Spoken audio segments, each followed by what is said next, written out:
Мен Байназар Байман Қажымқанқызы осы геология комитетінде жұмыс істеймін. Бүгінгі енді марапатыма менің үлкен басшыларыма, комитет басшысына үлкен рахмет айтам.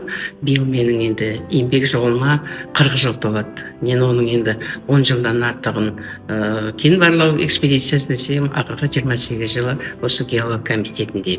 Енді марапатты маған шын айтқанда бір күтпеген жағдай болды. Енді мен айтып отырғаным сол ғой, комитет басшылығына, өзімнің басқарма басшысына бәріне ризашылығымды білдіремін. Менің осы 40 жылдық еңбегімді ескеріп, осылай марапатқа ұсынғанын.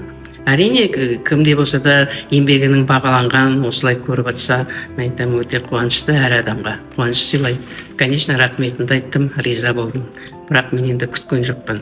Сондай күтпей сондай сый жасады маған менің өзім әріптестерім, комитет геологияның басшысы, министрлік басшысына барлығына рахметімді айтамын. Енді қыздар осы өздеріңді, барлық ханымдарды келе жатқан 8 март мейрамдарымен құттықтаймын. Енді жүздеріңнен күлкі кетпей, осылай жайнап жүре беріңіздер, елімізде тыныштық болсын, геология саласы дами берсін.